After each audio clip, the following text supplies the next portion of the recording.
Glenn Youngkin, who is joining us live today from Virginia Beach, where he is about to hold an event touting plans to lower taxes for Virginians. Governor, thank you so much. It's great to have you with us today.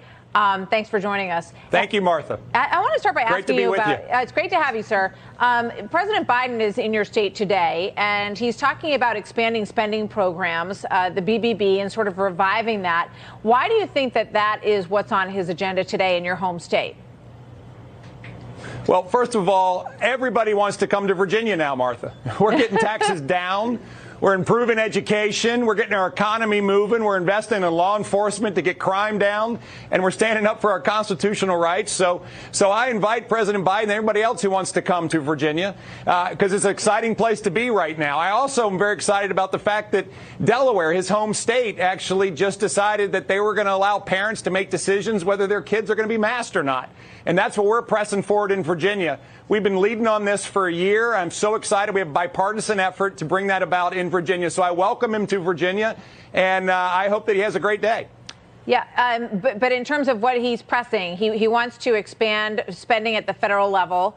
We have inflation at 7.5%. And he was also with Allison Spanberger, the representative to Congress, of course, and she's in a district that Trump won handily. Do you think that's politically apt for her to be with him today? Well, first of all, we do have runaway inflation, and it's just completely driven by a lack of discipline in our federal spending. And to see inflation at raised 7% last year, and there's expectations that it'll be at least another 6% this year, it's just running away from us. And we're seeing it at the ground level across Virginia. Grocery prices going up, housing prices going up, service prices going up. Virginians are really frustrated with this. And so I don't think this is going to play well for the president in Virginia as we're working to get costs down. We're working to cut taxes, eliminate our grocery tax, double our standard deduction, have a very large tax rebate, exclude $40,000 of our veterans' retirement benefits from being taxed. And, oh, by the way, suspend the most recent nickel increase in our gas tax. Yeah. We have got to get prices down. The one thing I can do is get taxes down. And I really wish Washington would do a much better job of understanding the dynamics of supply and demand. Well, that's not, taking taxes down isn't something that we hear a lot of today at all. And as a governor, you can certainly push for that in your home state. And we'll see how you do with that. You talk about going to the store. You went to the store the other day and you got heckled. Here's just a little snippet of that. I want to get your reaction to what happened. Governor, where's your mask? Well, we're all making choices.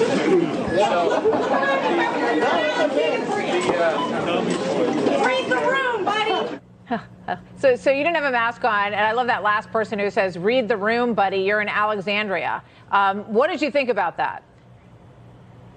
Well, of course, we're making change, and we're standing up for parents. We're empowering parents to make decisions for their children. It's happening on a bipartisan basis. We've just gotten a bill through our Senate. It'll go through the House. We'll get this in effect over the next 2 weeks. And we're going to give parents the power that they deserve to make decisions for their kids. When we're talking about reading the room, Virginia's been leading in this for the last year. The rest of the nation is now all of a sudden recognizing we must get back to normal. And we have to give our kids the ability to get back to normal, to fully participate in education, because we have watched this mandatory mask culture where we give parents no ability to choose to actually work against our children. We're watching them falling behind in school, learning development challenges. And so if parents want their child to wear a mask, please have them wear it. But if parents don't want their child to wear a mask, we're going to give them the ability to make that decision. Yeah, it's interesting. Jen Psaki yesterday said it's our view that if a student or parent wants to chooses to wear a mask, they should be able to freely, so that and they shouldn't be prevented from doing that. I haven't heard you say a single time that you thought that anyone who would like to wear a mask should be prevented from wearing it. So I thought that was a very interesting comment on her part. I want to get your thought on one other thing, because there's something now called the Youngkin effect after your very stunning election in Virginia, which really sent out a lot of waves. This is from Barry Weiss's Substack today. Got a lot of attention. And they're labeling essentially a new group of voters called the COVID moms, who are angry about the way this has been handled. It reminds me of the soccer moms, the security moms, and clearly this is of the moment. So here's one of them who's running for office in New York against Carolyn Maloney, who's been in office for 30 years. Watch this.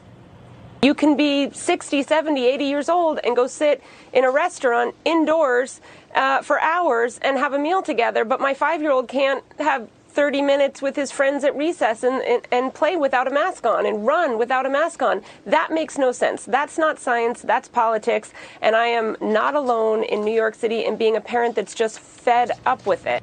Is this the Youngkin effect? And do you think that we're going to see a lot more candidates like this one?